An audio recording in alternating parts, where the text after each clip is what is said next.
మీ పిల్లల భవిష్యత్తును దిశానిర్దేశం చేసే విద్యా మహోత్సవ్ Dream9 మీడియా ఆధ్వర్యంలో ఈ ఫిబ్రవరి 1న మన ఖమ్మంలో జరగనుంది.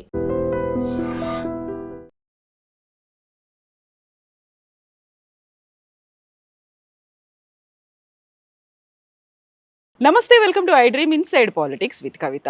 మేడారం సమ్మక్క సారక్క జాతర కోసం ఏర్పాట్లు ముమ్మరంగా జరుగుతున్నాయి. మనతో పాటుగా ఉన్నారు జిల్లా ఇన్ఛార్జ్ మంత్రి అండ్ వరంగల్ జిల్లాకి ప్రాతినిధ్యం వహిస్తున్నారు, ఇప్పుడు కీలకమైనటువంటి శాఖలో ఉన్నటువంటి మంత్రి సీతక్క గారు. మేడం నమస్తే. నమస్తే. ఎలా ఉన్నారు మీరు? బాగున్నా. చాలా చాలా హెక్టిక్ షెడ్యూల్స్ ఉన్నట్టున్నాయి. అవును, అంటే ఇంకా మేడారం అనేది మాకు చాలా చాలా ఇంపార్టెంట్. మన వరంగల్ జిల్లాకు కూడా చాలా ఇంపార్టెంట్. ఈ రాష్ట్రానికి కూడా అందరి భక్తుల సంఖ్య పెరుగుతుంది. వాళ్ళందరినీ బాధ్యతగా చూసుకోవాల్సిన అవసరం ఉంది ఇప్పుడు. అందుకోసం మీరు ప్రభుత్వంలోకి వచ్చిన తర్వాత రెండోది ఇది. 2024లో అయింది. అప్పటికి ఇప్పటికి ఏమన్నా ఏర్పాట్లలో చేంజెస్, మార్పు అట్లాంటివి ఏమైనా? చాలా చాలా మార్పులు వచ్చినాయి. మనం ఎవ్రీ ఫెస్టివల్కు సరే, లాస్ట్ గవర్నమెంట్ అయినా మనమైనా 70 కోట్లు 100 కోట్లు 110 కోట్లు అట్లా మెయింటెనెన్స్ కోసమే ఇస్తాం. పోలీసు అధికారులు, నిర్వహణ, వచ్చే భక్తులకు డ్రింకింగ్ వాటరు, శానిటేషను, రోడ్లు అక్కడ లోకల్గా ఇవన్నీ. కానీ ఇప్పుడు పర్మనెంట్గా గుడి నిర్మాణం అనేది జరుగుతుంది. మా ఆశలు, ఆశయాలు, ఆత్మగౌరవము, అస్తిత్వము, దేవుడికి ఇష్టమైన రీతిలో ఇలా వాళ్ళ జీవనం ఎలా ఉండేది అవన్నీ కూడా అక్కడ ప్రతిబింబించే విధంగా ఈసారి ముఖ్యమంత్రి రేవంత్ రెడ్డి గారు అంటే తన భక్తి, బంధం, భావోద్వేగం ఇవన్నీ మేము భావిస్తూ ఉన్నాం. ఆయన నాకు గుర్తుండి 2010 నుంచి జాతరకు వస్తున్నాడు. ఇప్పటి వరకు దాదాపు తప్పలేదు. ఒక్కొక్కసారి 2 సార్లు కూడా వచ్చాడు. ఇయర్ అంటే జాతరకు 2 ఇయర్స్ మనకు తేడా ఉంటుంది కదా. ఇంకెవరైనా ఫంక్షన్లు లేదా ఎమ్మెల్యేలు ఏదైనా మొక్కులు ఉన్నా కూడా అట్లా కూడా వచ్చాడు. అంత నమ్మకం ఉంది ఆయన. నాకు గుర్తుండి మేమిద్దరం అంటే 2009లో ఎమ్మెల్యేలము. అప్పుడు అంతగా నాకు అంత అటాచ్మెంట్ లేదు. కానీ 2016 నుంచి బాగా 15-16 నుంచి స్టేట్ ఏర్పడ్డ తర్వాత నుంచి ఇంకా అందరం ఒక టీం లాగా అయిపోయి పనిచేస్తున్నాం. సో ఆయన కూడా చిన్న మార్పులను మేము కోరుకున్నాం గుడిలో, కానీ ఇంత పెద్దగా చేస్తారని నేను కూడా అనుకోలేదు.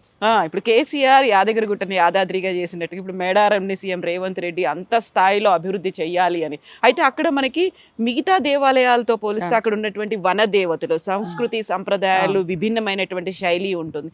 ఎక్కడ మళ్ళీ మార్పు రాకుండా ఉండాలి, కంప్లీట్ గా అది రిఫ్లెక్ట్ చేసేలా ఉండాలి. దానికి సంబంధించి ఆ ఏర్పాట్లు కూడా ఉన్నాయా? ఇప్పుడు మాది అక్కడ ఏంటంటే గుడి లేదు, గోపురం లేదు. పాటలు కూడా చాలా అద్భుతంగా వచ్చినాయి. తల్లులు బంగారం కోరుకోలేదు, బంగారం అంటే బెల్లమే మేము బంగారంగా సమర్పిస్తాం. అక్కడ గుడి గోపురాలు లేవు, విగ్రహాలు లేవు. ప్రకృతితో మిళితమై ఉన్నటువంటి దేవతలు, వన దేవతలు. కాబట్టి ఇప్పుడు మనం కట్టే కన్స్ట్రక్షన్ కూడా ఓపెన్, చుట్టూ సాలారం అంటాము, గోడలు అవన్నీ పెట్టుకుంటున్నాం. దాంట్లో కూడా ఆదివాసీ జీవనము, మన ఆదిమ మానవుడు ఎట్లా ఎదుగుతూ వచ్చిండు, ఆది మూలాలంతా ఆదివాసులలో ఉంటాయి కాబట్టి అవన్నీ అక్కడ శిల్పాల మీద చెక్తున్నాం. లోపలికి వచ్చేసరికి ఆధ్యాత్మికత, ఇప్పుడు సమ్మక్క గోత్రం ఏంటిది, వాళ్ళు ఏం దేవుని మొక్కిర్రు, ఏం చెట్టును పూజించిర్రు, ఏ జంతువును మొక్కిర్రు, ఇట్లాంటివన్నీ కూడా లోపట ప్రహరీ కూడా సాలారంలో లోపట ఉంటాయి. బయట ఏమో జీవన విధానం ఉంటుంది. సో ఇవన్నీ కూడా అట్లనే మనము జాతర ఏ నెలలైనా రాని, ఏ తారీఖు అయినా రాని. లాస్ట్ ఇయర్ మాకు ఫిబ్రవరిలో వచ్చింది, ఈసారి జనవరిలోనే వస్తుంది. కానీ ఆ 4 డేస్ బుధవారం సార్లమ్మ వస్తుంది, పగడిద్ద రోజు వస్తాడు, గోవిందరాజు వస్తాడు వివిధ ప్రాంతాల నుంచి. బేస్తవారము చిలకల గుట్ట నుంచి సమ్మక్క వస్తారు. లక్షలాది మంది హర్షధ్వానాలు, దేవుళ్ళ పూనకాలు ఇవన్నీ మధ్య. సో ఈ 4 రోజులు ఆ గద్దెల మీద వాళ్ళు కొలువు తీరుతారు. ఈ 2 ఏళ్ళు మళ్ళీ ఆ వనవాసంలోనే ఉంటారు. వనము ఇతర ప్రాంతాల్లో పెడతాం. ముఖ్యంగా ఆ 4 రోజులు ఆ నిండు పున్నమి ఆ గద్దెల మీద పడుతుంది. అది ఇక్కడ ఇంపార్టెంట్. అంటే మనం గుడి గోపురాలు కట్టడంతో ఆ నిండు వెన్నెల అనేది గద్దెల మీదకి రాదు, పున్నం వెన్నెల. సో అది మా వాళ్ళు చూసి, పూజారులు చూసి ఈ డేట్స్ ముందే ఫిక్స్ చేస్తారు. సో అది ఖచ్చితంగా ఆ నెలలో నిండు వెన్నెల ఉంటుంది. ఆ 4 రోజులు కూడా బుధవారం, బేస్తవారం, శుక్రవారం, శనివారం ఇవే ఉండాలి. ఈ రకమైనటువంటి నిజంగా ఇది చాలా గొప్పగా సైంటిఫికల్గా ఉంది. సేమ్ టైంలో మా ఆచారాలు, విశ్వాసాలు అన్నీ కూడా కాపాడుతూ ఆ 4 రోజులు అద్భుతం, మహా అద్భుతం. ఇదే మహాఘట్టం. సమ్మక్క సారలమ్మ అంటే వనదేవతలు, ఒక ఉమెన్ పవర్ కి చిహ్నాలు. మనం ఇంత పెద్ద ఎత్తున ఇప్పుడు మనం ఉమెన్ ఎంపవర్మెంట్ ఇంకోటో అనుకున్నప్పుడు కూడా ఆ కాలంలో కూడా వనదేవతలు ఒక ఇంత మందికి ఒక మోటివేషన్ ఇవ్వడము అంటే, సో అదేనా మీలో కూడా సీతక్కలో కూడా కనిపించేది ఆ తత్వమేనా? అంటే వాళ్ళను స్ఫూర్తిగా మాకు నేను ఎప్పుడైనా కష్టం వచ్చినా, దుఃఖం వచ్చినా, ఎటన్నా వేరే మనం కొత్త ప్రాంతాలకు వెళ్ళినా, అటు ఇటు ఏదన్నా ఉన్నప్పుడు అది ఎందుకో ఫీలింగ్ అక్కడికి వెళ్ళాలనిపిస్తుంది, లాగేస్తుంది. అవునా? అక్కడ పోయి వచ్చినాక కూడా అక్కడికే పోతాం. సక్సెస్ అయినా ఫెయిల్ అయినా ఏదైనా అక్కడికి వెళ్ళి అది ఇది కావాలి అది కావాలని పెద్దగా మొక్కులేమి ఉండవు, కానీ అక్కడ పోయి కూర్చొని కాసేపు దర్శనం చేసుకొని వస్తే అది ఒక బలాన్ని ఇస్తుంది. సో నా లైఫ్ చూస్తే నేను ఒక ఆదివాసీ కుటుంబం నుంచి, చిన్న జీవితాలు మాయి కూలి కుటుంబాల నుంచి వచ్చినటువంటి వాళ్ళు. నా జీవితం ఇట్లా ఇక్కడ దాకా వస్తాను నేను కానీ, మా కుటుంబంలో కానీ, మా ప్రాంత ప్రజలు కానీ ఎవరు ఊహించరు. నేను చిన్నతనంలో హాస్టల్లో చదువుకున్న తర్వాత ఉద్యమాల వైపు వెళ్ళిన తర్వాత అప్పుడే లైఫ్ గివప్ అంటే వదిలేసుకున్నాం. మనం బతికి బట్టగట్టేది లేదు, బయటకు వచ్చేది లేదు అనుకున్నాం. కానీ ఏదో ఇట్లా బయటకు వచ్చిన తర్వాత స్టెప్ బై స్టెప్ ఈ స్థాయికి వచ్చినాం. కొంతమందికి లక్ అంటారు, కానీ నాకైతే ఈ రకంగా ఎదగడాన్ని ఇష్టపడతా, ఆస్వాదిస్తా.